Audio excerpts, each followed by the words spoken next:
Resistance is futile. Hello and welcome to Cory's Dark Corner.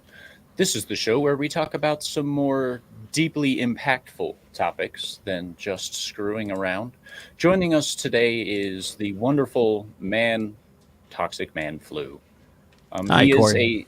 is a staunch believer in individualism, and that's why I chose to have him on this show so we could talk about individualism and we could explore concepts and meaning thereof.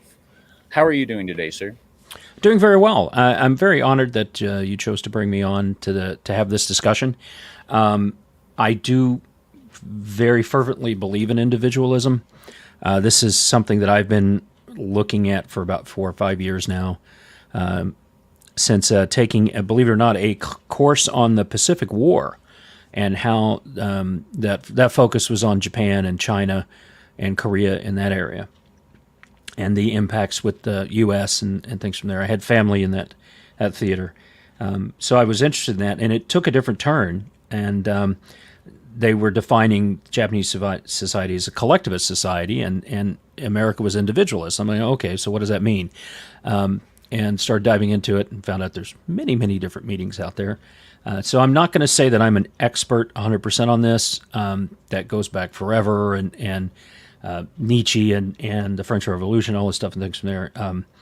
I just know what it feels like to me, and where that's fitting in my philosophy as I go forward. Because I think you constantly have to be reevaluating and moving forward, learning and growing from that standpoint. So I'm very excited. Hell yeah. Oh. We're going to take a minute to say hello to the chat.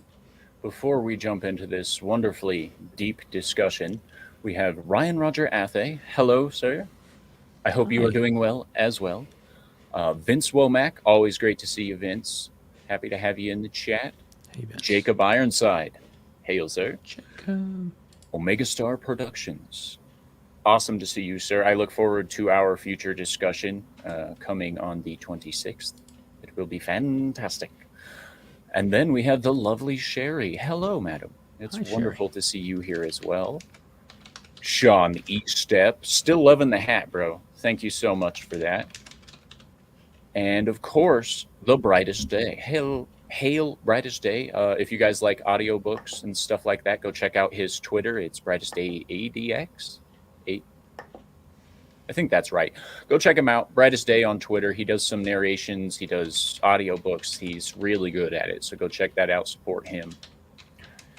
So in today's world, it's very easy for people to confuse the two, individualism and collectivism, because of the amount of information we get plugged into. Mm-hmm. Now, individualism, from my understanding, is the belief that individuals have the highest value, hail Brahmable, versus the collective. And how this works is that individuals are members of an environment, let's say. Each individual person is a different aspect of an ecosystem. The worse each individual is, the worse the ecosystem gets. This ties into family systems, theories of psychology and such. And when you look at collectivism versus what individualism is, collectivism is the whole is more important than the sum of the parts. Right. And when the sum of the parts don't add up, the collective fails. And that's one of the primary weaknesses of collectivism, is the fact that individualism exists. Right. Now, while I was doing research for this, I went through all of the dictionaries that I could find, and each one gave varying definitions of what individualism was. Many of them stated clearly that it was placing the person over the group. Mm-hmm. Some of them stated that it was selfishness. Thank you, Merriam-Webster. Your woke ass is noted. That's the definition. They were like, selfishness. That's all it is. That's kind of the opposite of what it is, but yeah, I digress. Yeah, I'm getting ahead. One of my favorite definitions of individualism, which kind of threw me for a loop, was that not only does the individual hold sway over what the group thinks, but an individual see, here we go. The brain's farting already. This is what I was worried about before we started. But You're fine. One of the definitions stated that in individualism, everyone is morally equal. What are your thoughts on that, Talks? So I think we talked off stage and we've talked before. To me, there's a difference between governing, and social issues. I think the founding fathers, mothers, because there were a lot of women involved in this too. So in the United States, did the separation of church and state. I think it was more also separation between the government and society. So as an individualist, I don't want to be outside of society. You cannot have any kind of life with being purely alone. I mean, you've got the people that are in Alaska and you do that, and you've got the shows and things from there. But you have to have social interaction on a certain scale to be a functioning individual, to be the best that you can be as an individual to do that. Yes. So it's when we merge those two things that we really run into a problem. So morals are subjective. Yes.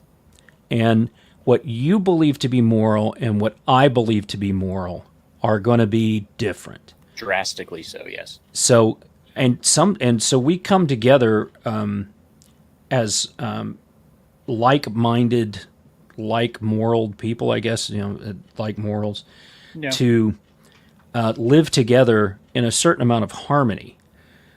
So the reason that you have certain people that flock to cities is they prefer to have a lot of people around them, and they like the hustle and bustle and that kind of stuff. Well, there are some of us, that kind of stimulation. The first time I took my youngest daughter into New York City a few times, and it was fun, but then she and I would find a nice little corner, and then she would hug me, and I'd get her in my coat because Christmas time, that kind of stuff, and we would just sit and just kind of decouple from all of it, because we weren't, it was too much going on.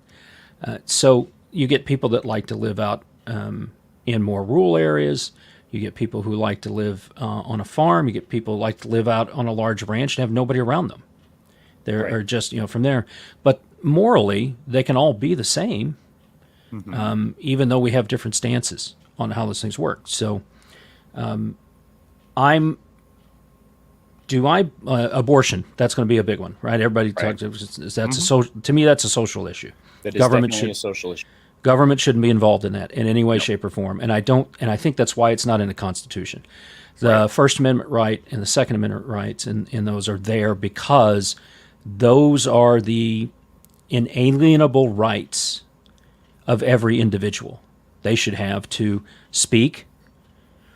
Not necessarily, you can't shout at other people down. You have to have a meaningful discourse, but you should be allowed to speak and be heard. The government should not quench you like we've been seeing happening here. And you should be able to defend yourself from others and from your government, which all governments eventually become a collectivist morass, a bureaucracy, and then eventually some form of authoritarianism, either as a dictator or as a proletariat or whatever you want to say from there. They all eventually go to that because power wants to consolidate. And so, we started out with people in the United States, Congress, 2 or 3 terms. They got to do their business. They worked it around farming and when they needed to harvest and all those things from there. That's why those things are set this way. And now to people turning service to the government as opposed to being a true service, like jury duty, to a career.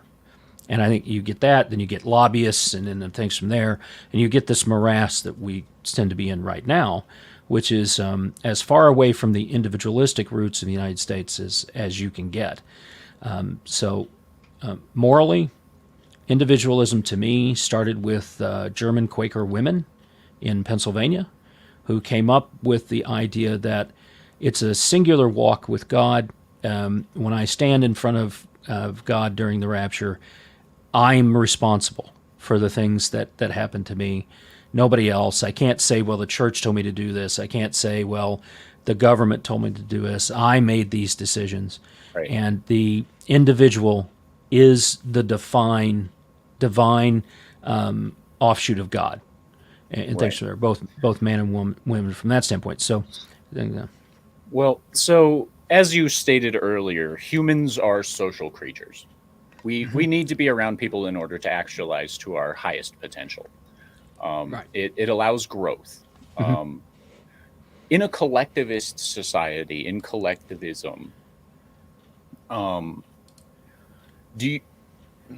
do I word this? Do you believe that there's an abandonment of morals for the betterment of the collective a lot of the time?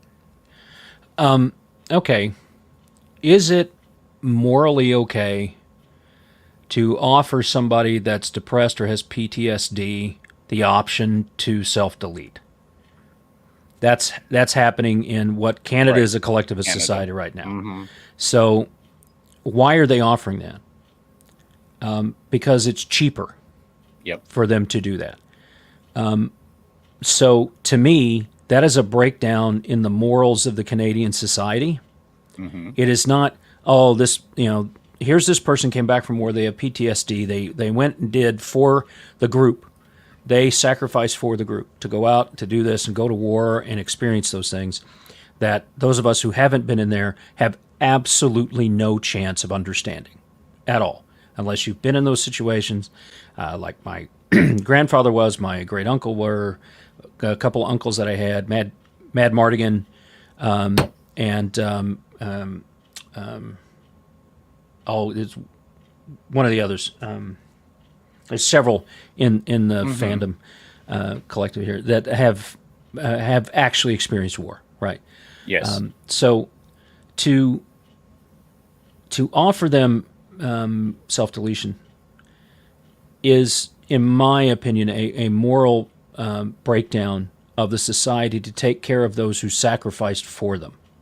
Yes. In that route. Now, if the person is in severe pain, like I have a terminal illness, they're not going to find a miracle cure in the next 6 months, and I am going to be miserable.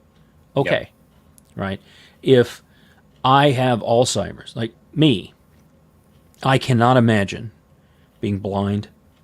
I can't. I cannot imagine being locked into my own body or out of control of it. Parkinson's, and Alzheimer's not being in my full faculty. I can't imagine that. I don't want to live like that. Okay? That's a different decision. It is. That's an individual decision. It is. And what they're doing in Canada right now is a collective way of devaluing human life. Yes. Yes. And they're trying to make it seem like every problem is worthy of a single solution. It harkens back to the 1930s in Germany and stuff like that, in my opinion. Because if you don't fit the exact mold, then they want to discard you as a defective product, right? If you will. Because in a collective society, individuals are not valuable. They're not. It's your contribution to whoever's leading the collective at the time. And collectivism, going back to the definitions I was looking up, almost every single one of the definitions I came across for collectivism, except for Merriam-Webster, clearly stated 100% that it is a communist thought process to believe in collectivism. And every single one of these definitions included the word communism, not socialism, because socialism is great on paper, but turns into communism when it's you never get practiced. There. Right. Yeah, because with the difference between socialism and communism, you have to have somebody in charge in order to make the decisions, thus creating an imbalance in the power for the collective. Right. You see it in Russia, you see it in China, India, all over the place. Ghana. Not a lot of people pay attention to Ghana, but I'll tell you, their collectivist society is not going very well, as they rarely ever No, do. it's Sri Lanka, I think, is having a lot of Yeah. trouble there too. Yeah, where they they're are. trying out a lot of that stuff from the WHO. I mean, that, and I think that's the key. So socialism, you try that, okay, it sounds good, and then you end up, okay, well, to get there, we have to have communism. Well, the offshoot of communism is also fascism, and then there's Nazi fascism, and it keeps going. All those kind of isms, they're all the same basic thing, which is the whole is more important than the part. Even in Star Trek, the Vulcans, the good of the many outweighed the need of the few or the one. Yes, if that individual is willing to make that sacrifice. So Spock had the choice. Do I die with my friends, us working together, being all that, go out in a blaze of glory? Am I the only one here that can go in and do that? Yes, but he still has the choice. Does he go in and do it, or does he not? So even though Spock made that and said those things, he still was faced with an individual choice of whether or not he was going to go in and do that. And he was making a sacrifice for individuals to be able to continue to live. And that's the same thing to me as our men and women in the military, especially those who have been in combat. They have made that sacrifice. And some of them have come back, some of them not whole, mentally, physically. And it is our responsibility, morally, to make sure that those who have sacrificed for us are taken care of. Right? Yes. I like to do Toys for Tots because it gives the Marines something to look forward to every Christmas. So there's so many Marines I've talked to who are involved in that program who don't have family, don't have kids, and it allows them to give back. It allows them to connect. So that's one of my favorite charities that I like to give to because it just does so many good things out there. And you made the communism connection. Mm-hmm. There's not been an individualistic society out there. Democracies are not necessarily individualistic. The democracies themselves are also basically collectivist. 51%. You get to that magic number, and then suddenly everybody has to, and you just lose those things. So they're really only the true individualistic society that I've ever seen in my studies is the United States, and this great experiment from here. But if you look, in the name of collectivism, how many billions of people have died? China starved them out, right? Pol Pot, Russia. Right? You want to talk about Nazi Holocaust, and since fascisms and the Nazis and stuff came from socialism, and up from there, that counts. So what they did to the Jewish community pales actually in comparison to what Stalin did to them, know, and things from there. So if you go back, so many people have died in the name of the greater good, whereas if we go back to the whole COVID thing, as an individual, if I go into a restaurant and they want me to wear a mask, okay. I have then a decision to make. Do I wish to stay and eat there, or do I not? And I take into all of the consideration who they are, why they're doing this, and it's the telling me that I've lost the choice to do this, right? A business owner telling me they've made the decision based on recommendations that they don't want this to happen. They're not being mandated by the city or that kind of stuff. That, okay, we're doing this, and then I can go make another choice. There's a case that Robert Barnes is doing right now about a gentleman who's Amish who is making food without FDA approval. It doesn't have to have it. I mean, the FDA only has mandates to make sure that the label on the food reflects accurately what's in the food. That's it. Right. So they've gone after this guy, and he hasn't had anybody sue him. There hasn't been anybody died from his stuff that they could prove. One person they say might have died. They're like, whatever. From there, how many people die from listeria and all those other things that happen in FDA-approved facilities. So, but this person, that's the individualist side there. He makes food the way people want it. They don't want these hormones. They don't want this stuff in there. They want it prepared this way. They trust him to do it. If he did it poorly, they wouldn't keep going back. So that is a classic collectivist FDA area government trying to gain more power versus the individual choice to go in and do that. So Yeah. I would say that the number one victim of a collectivist mind is choice. And Yes. a lot of people, like, everybody realizes they have choices, but a lot of people don't realize how broad their choices actually are. Right. In a collectivist society, we all get pissed off at the exact same thing at the exact same time, and we shout for heads to roll. Right. In an individualist society, we each get to make the decision on whether or not we're going to allow something to affect us emotionally, or that we're going to take part in something to the point that we are emotionally vested in it. Mm-hmm. And with the breakdown of choice, as we see with, say, Russia for a long time, Right. you get this car. That's not the best car. It's not the most reliable car. It's probably not even well built. It's Right. government issued, right? So when we start losing choice in a collectivist society, it becomes much easier for us to surrender the rest of our individual thoughts and stuff, like our religious beliefs, our medical autonomy, as we've seen in recent history. Right. And without choice, humans are meat puppets. Yeah. You know. Well, there's many So- societies that believe that that's what they are. One of the biggest things that affects choice from my perspective is the corporatization of individualism. Corporations control what you think is your personal style these days. Right. What do you think the impact of corporations in today's society has on individualism? How do you feel about corporations doing this stuff? Well, I think corporations, governments, organized religions all kind of have the same effect. So, a corporation marketing, what are you trying to do in marketing? Is you're Right. trying to get somebody to do something they don't necessarily want to do.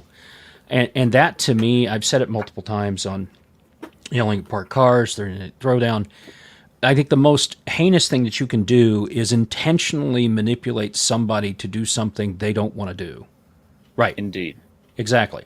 So Robert Cialdini released this book called Influence, the Psychology of Persuasion. If you ever want to know what the corporations are doing, pick it up. It's in there.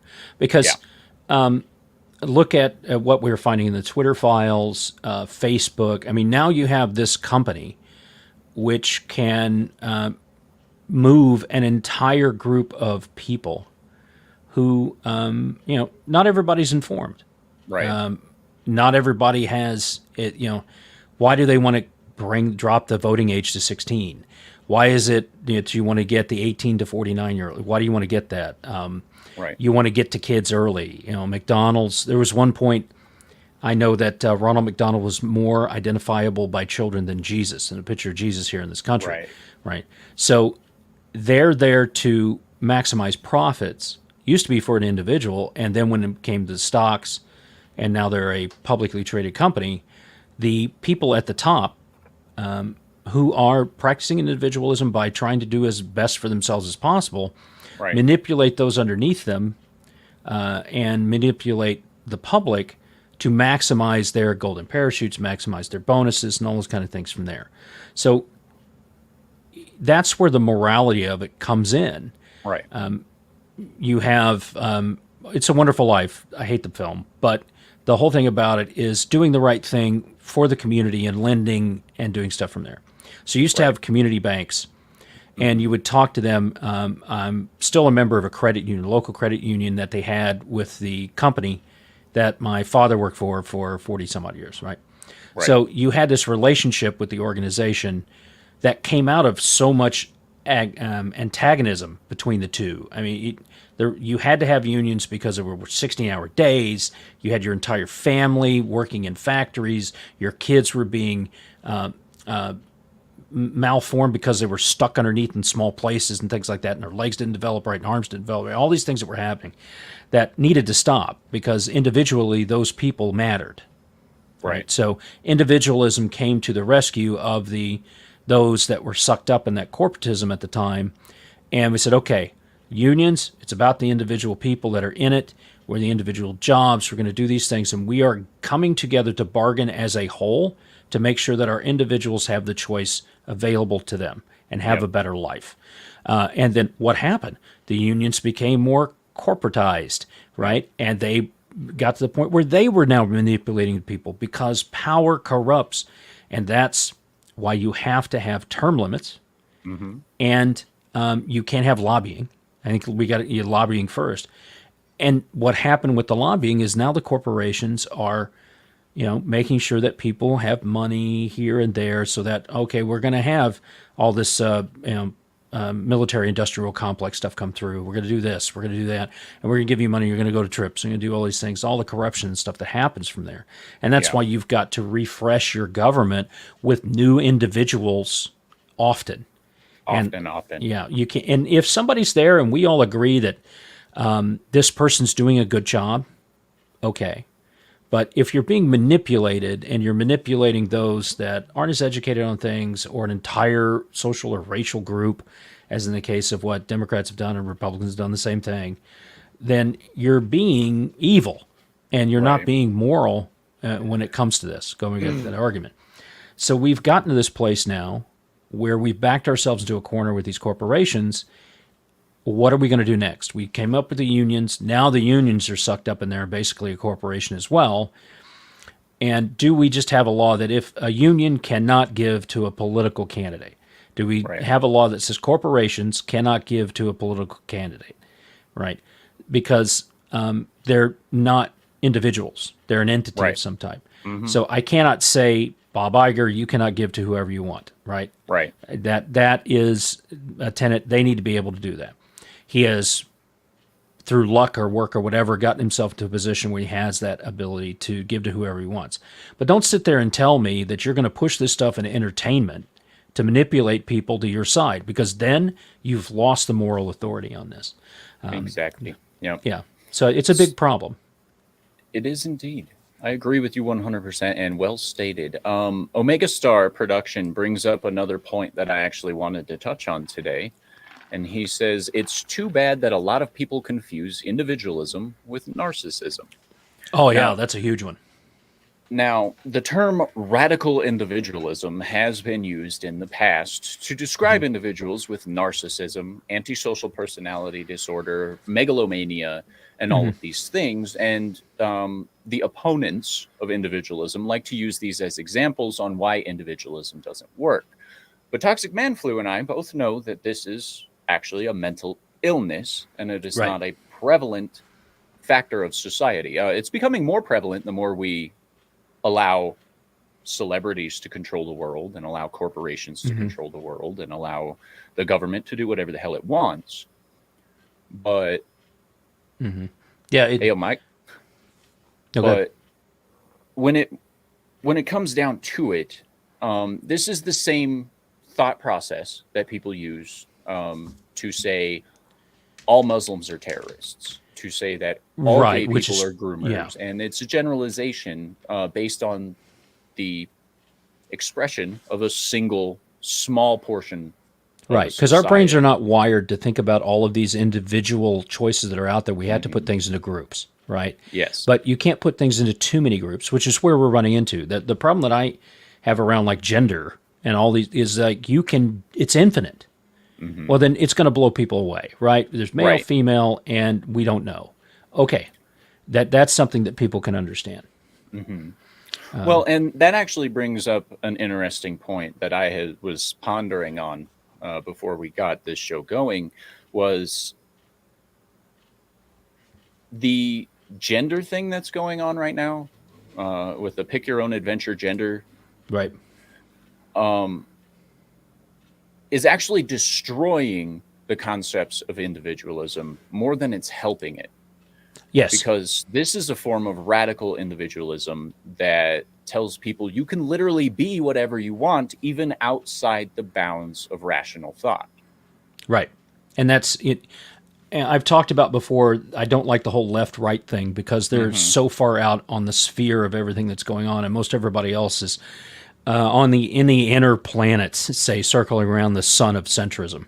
Right. From there, we all have different ideas from there, and individualism is humility. Yes. All right. I do not know what is best for Cory. I don't know what's best for, I see Mike out in the chat, MaxRL7. I don't know what's best for Mike or his family. Right. I don't know what's best for Brahmabul.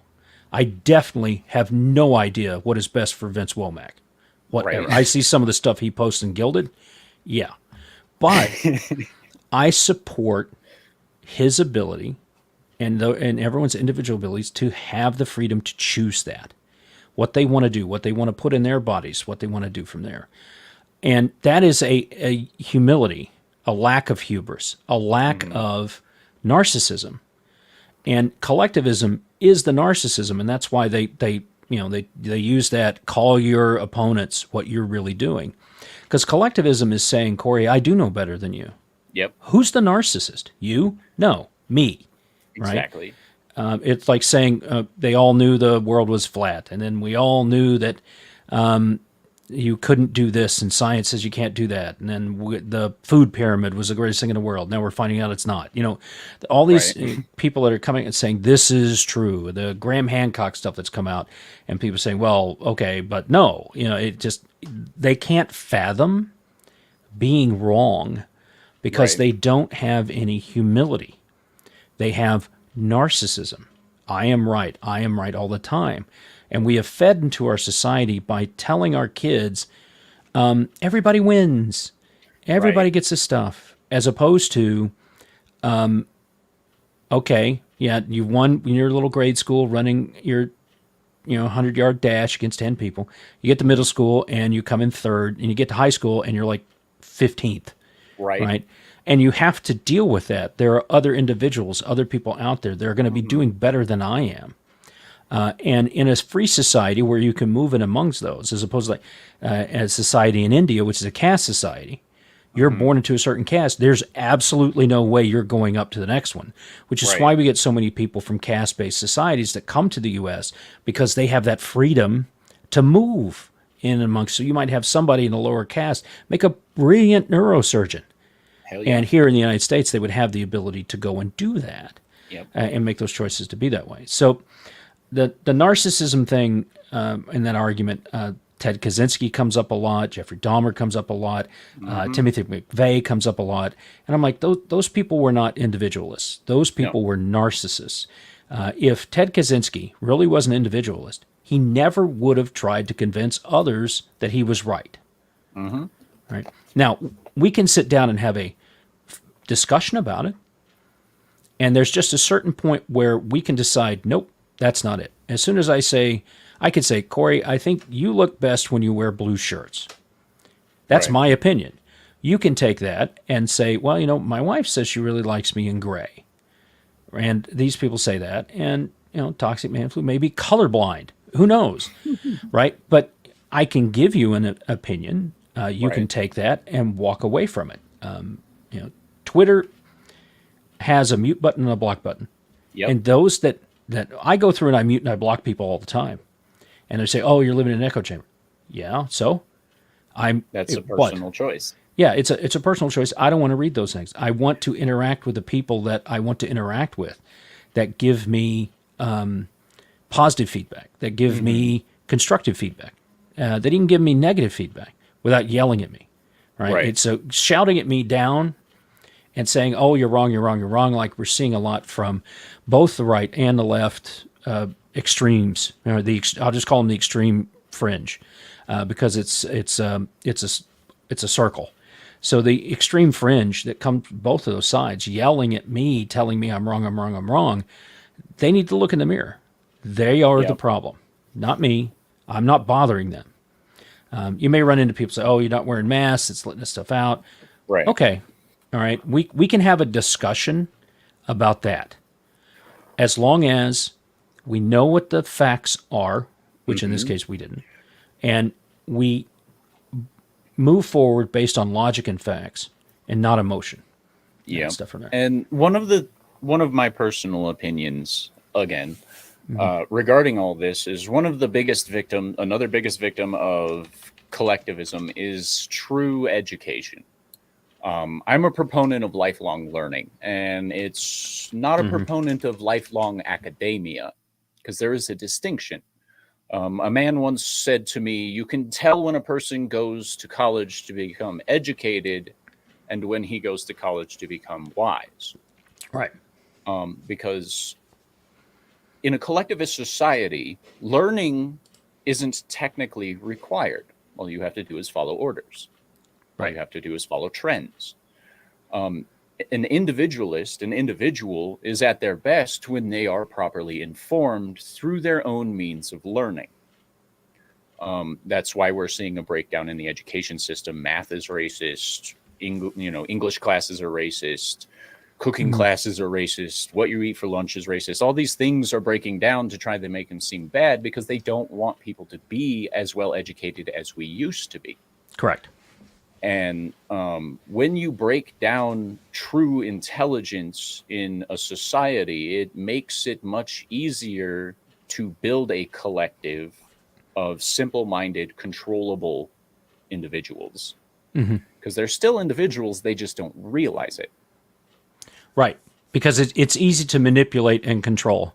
If you, in the psychology classes that I had, the speech classes, the reading and theater classes and things like that, we talked about manipulation and hearing and what keywords and things come up from there. And it's I went to college because it's what I was supposed to do the first time. I went the second time because I felt like I needed the degree in my industry. But I took courses to expand my ability to think critically, expand beyond my realm. And I don't think college at 18 is the right thing.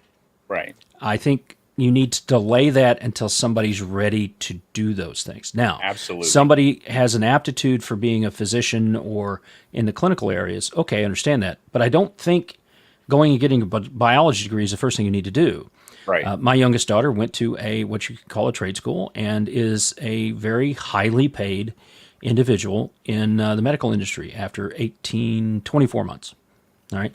Less debt, out there earning money, huge house, family, all of it. Right.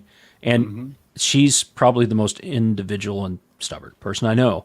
But and so we don't necessarily need to do that. My father could paint, play guitar, sing, make anything you want out of metal. He could woodwork. He could fix cars, right? He could build things. And all of that he learned at vocational school. Yeah. When his last 2 years in high school, he only went to English class. And then he went vocational school and fixing cars, doing all that. And all of that knowledge is still teaching you how to critically think. And teaching you how to do things with your hands. So instead of going and doing the academic thing, let me learn how to work with my hands. Use your entire set of senses to educate and to learn. And then college later. Some people, it's right for them. But we've been pushing as a collectivist ideology to push people to a single thing, which has been to, in all seriousness, there's a lot of stuff out there to back this up, the money laundering that is textbooks. Yeah. Which has been leading to, comic books are being held up by textbooks. I have some theories that comics books are used to launder money, along with textbooks and some things, stuff like that. There's a reason why you see all of these politicians and stuff getting gigantic book deals they have no chance of making that kind of money on a book, but they still get that. You see those things there. And I think over the years, FTX was a big splash, but this whole textbook thing there. So it makes sense that they're pushing people to go there. Plus, when Obamacare came out, it was totally paid for the government's takeover of the student loan system. Right. And then they upped the interest rates and all that was going into the government. collectivist ideas. It's better if we all do this. It's better we do that. And so, no, I never blink. Yeah. Yeah, I mean, it would if I had it straight on me and was doing some stuff, but I don't think that that it does. So, You can auto blink. There's an auto blink feature you could set on there. oh, maybe I'll have to do that. But Yeah, from what education is different. And I went and I intentionally learned things to expand my critical thinking, to expand my presentation skills, which have led to making my organization skills in what I do for a living better, right? And things from there. So, but I was old enough when I was younger. I wasn't mature enough to make those right decisions. Right. Now, when I got older, I am. So I think we need to make things easier for people once they've come into, their maturity, wherever that is, to be able to go back and do those things from there. But we're also not teaching critical thinking in schools anymore. That's what the philosophy, the liberal arts degree and all that stuff was about, making a critical thinking. Yep. And they've taken that away to being basically communism, screaming at people. Well, yeah. It used to be question everything. Now it's consume. That's the ideology shift that I saw was, question everything to the point that it makes sense to you or you can dispute it. Now it's consume everything and don't question what the source materials are. And the low information society that we live in, as fueled by social media, online learning and stuff, is also fueled by the fact that people think that they're going to learn everything they need to know without doing additional research. As long as they hit the syllabus points, that's all they need to know. It's like a person going into the psychology field and not reading up on the unethical studies they did with like baby Albert and stuff like that. It's just, it's okay. It's like my personal gripe with the psychology community is the fact that Freud is such a big deal. And this is the man that championed cocaine to treat heart they've disease. disproved almost everything he ever came up with. Everything. Right. And we still champion people like this because they allow for a modicum of control through their automatically acceptable viewpoints, because without a lot of thought, they make sense. But if you put a little thought into it, it starts to break down. And that's the society that we want. Hail Mass Grave. Hey, how you doing? And that's another thing, education and the medical industry. One of the things that they have is they have a generational issue. So in order to become a professor, you've got to do 4 years. You've got to do a master's, you've got to do a PhD, you've got to do a PhD in the right place, you've got to do all this research, you have to do all those things. Then you become a professor, and now you've got to publish, and you're working towards tenure. And then once you get to tenure, that's it, right? You don't really have to do anything else except publish every so often for certain whatevers.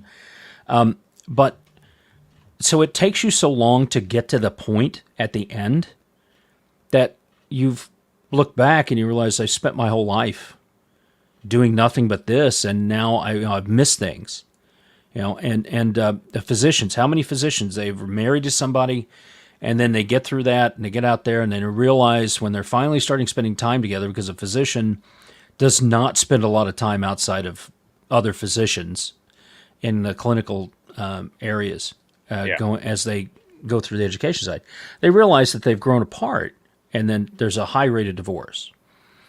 Say police, fire, they spend so much time totally dedicated to the specialty that they're in. And we've taken the medical field as a specialty. You have to do this stuff. Academia is also a specialty. And they've taken academia and tried to make it a generalized item. Well, to do that, you have to, what I call, Twitterize academia. So I need the 240 character version of psychiatry. Well, there's this guy, Freud.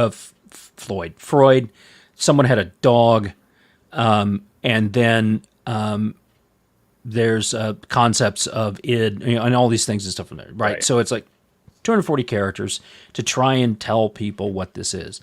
You're breaking it down into small consumable chunks because the majority of people do not have the affinity to understand that, right? So there are certain basic concepts. I would argue that as a parent, I've experimented on my children, psychology and stuff, each and every one. And I've had to find out their individual keys, what pushed them.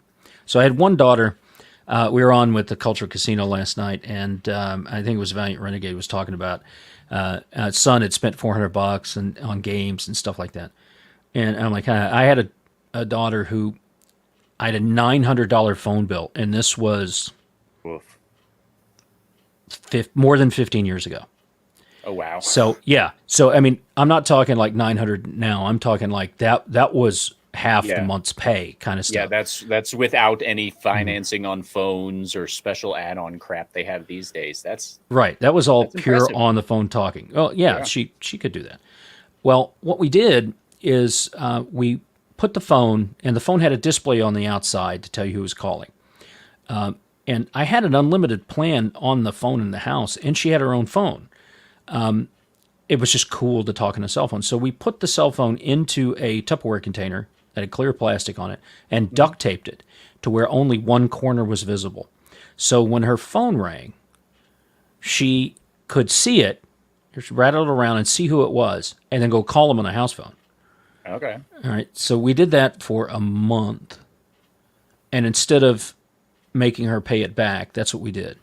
Okay. Well, that, she's like, and I showed her the bill and I showed that stuff. That pain that she went through, which really wasn't pain, right? That she went through, that has translated into I never had a bill like that again.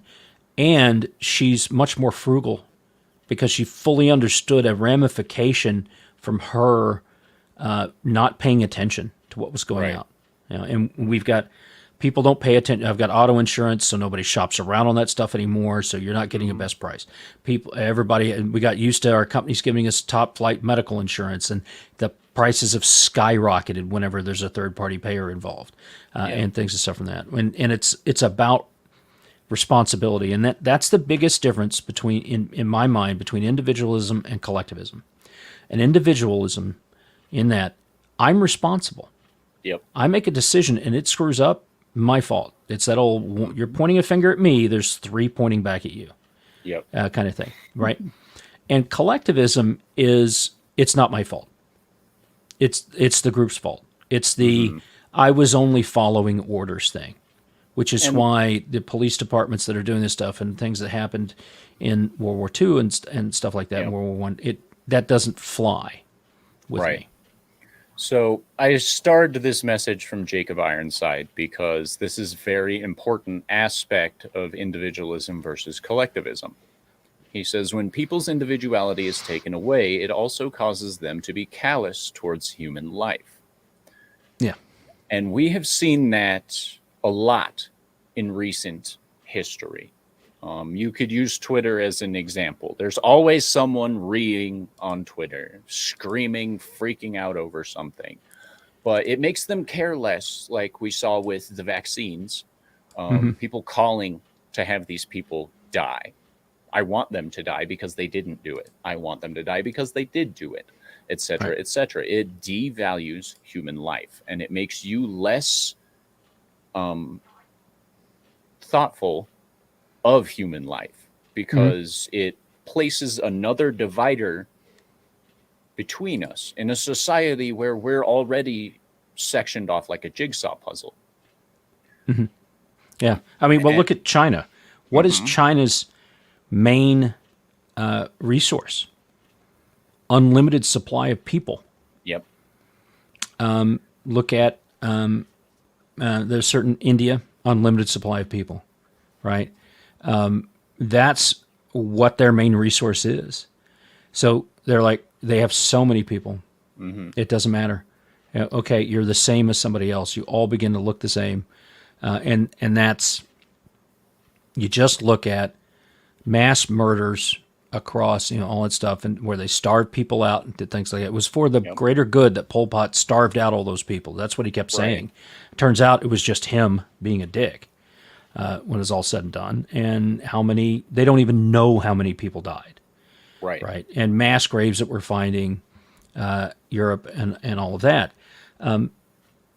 The part that gets me about all this is Mussolini and in turn Hitler. So Mussolini was a socialist and very much a good friend of Lenin, right? Right.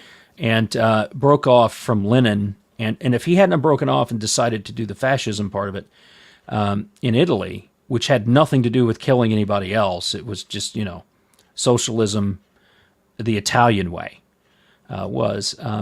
he probably would have been Lenin's second in command as opposed to Stalin. Now, and then how long would Mussolini have lasted? Because Stalin liked to kill everybody to get ahead, and Stalin was a psychopath. Oh yeah, in just every sense of the word. And but those ideals that were lauded by people in the United States, the euthanasia kind of things and stuff that they were doing to experiment on people and put them away and lock them away and stuff. Mengele used laws in the United States that were passed in the 20s and 30s as the basis for experimenting on people. And there were laws in the U.S. where a woman, it basically came down to if she had a rough period, menstrual cycle, that they said, okay, well, she's, mentally unstable. And they'd put them away, and they would sterilize and do things and stuff like that for the greater good. Menstrual hysteria. Yes. Yeah, and those things there. And that greater good, it always comes from large cities and usually comes out of L.A. and New York, mostly New York, and those things there, because, that's where the rich elites stayed in Europe. They came from Europe, they became rich elites here, and then as you get into what they call the flyover states, that's where those of us who were like, we're not dealing with your bullshit, we're moving on, ended up. Well, and that brings up another interesting point about collectivism versus individualism. You'll notice that a lot of the people pushing for collectivism are super rich people, or they're super poor and uneducated, but that's a different topic. When it comes to the rich people, they believe in collectivism until it affects them directly. That's why you won't see redistribution of wealth from these communists like Alyssa Milano, Mark Ruffalo, Bernie Sanders. There's no redistribution from the rich people. They want the poor people to give their money to the other poor people so that they can all be equally poor while holding themselves at the top. Right. And so hypocrisy is one of the main byproducts of collectivism. 100%, yeah. Because they will tell you, it goes back to one of my favorite quotes about socialism versus fascism. Socialism makes you think that the people are in charge. Fascism is at least honest enough to tell you you don't have power. Right. Which is why it worked. There were so many people in Italy, they didn't want to deal with that. Yep. I'll let the government deal with it.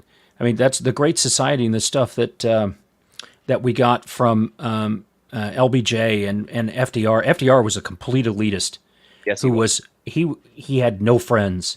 So was Woodrow Wilson. They kept to themselves. You want to talk about those kind of crazy individualists? Those two were part of that. And so they give you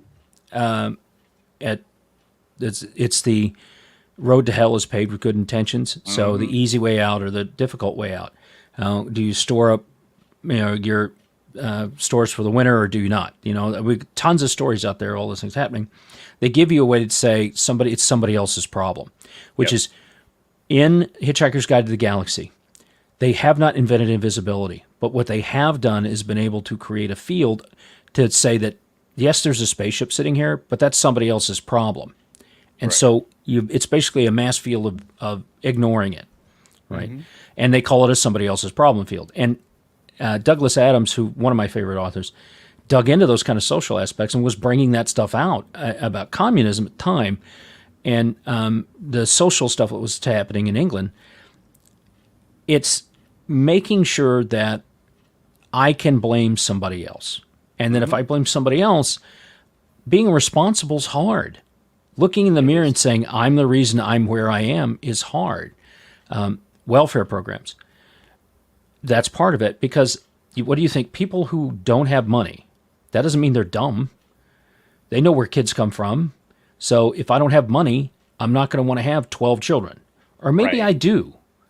And I'm sacrificing other things to take whatever money that I have to make sure that I'm raising my family in the way that I want to. Yep. Right? I'm not going to impose myself on that.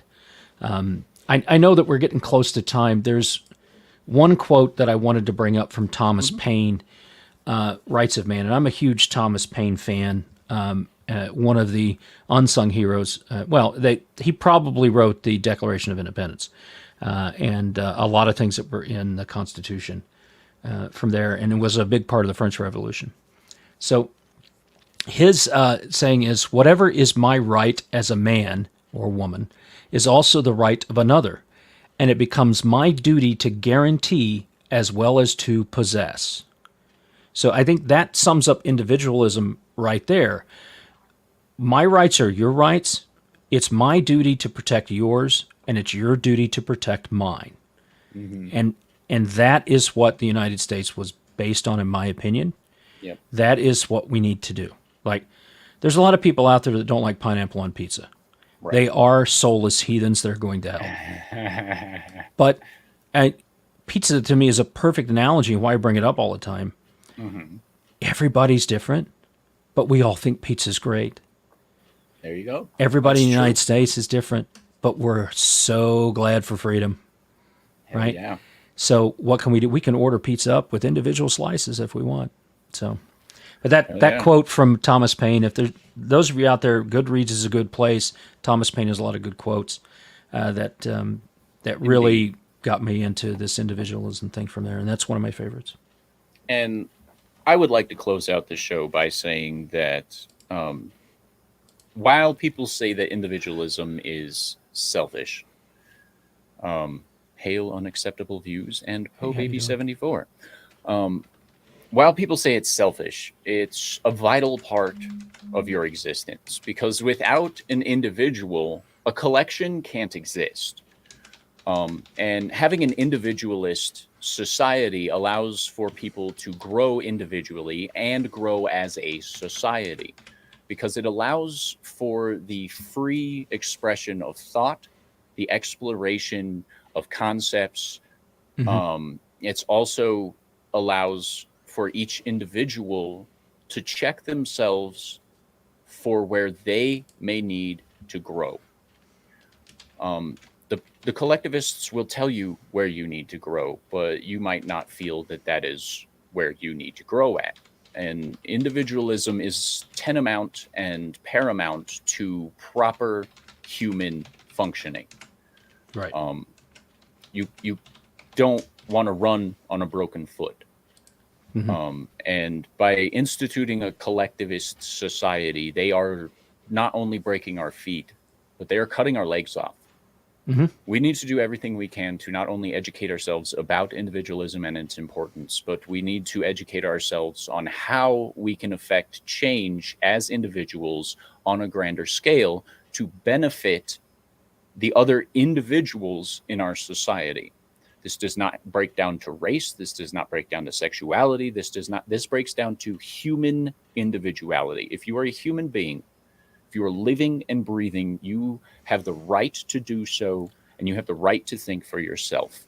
Do not blindly follow orders. Do not give in to the collective. Do not let other people run your life. To steal a quote from some fun people, become ungovernable for the institutions that want you under their boot heel. 100% agree. So that's where I'm going to close the show out. Talks, you want to pitch some stuff? Well, we've got Brandon Morris on tonight. Mad Cheesemail's also going to be on a panel at Yelling Park Cars, 8 o'clock. Nice. Tonight, Central. Cory's going to be there, the normal gang. We'll probably look at some of the Twitter file stuff and memes. Of course, I have a Legion of Memers and things on. Had a great show last week with Chrissy Mayer, and we had X-Ray Girl and Tugs from that Tugs Life. Great people. What a great panel. Lots of fun going on. Brahma Bull got more than he bargained for Yeah, he on did. that show. So that's worth a rewatch.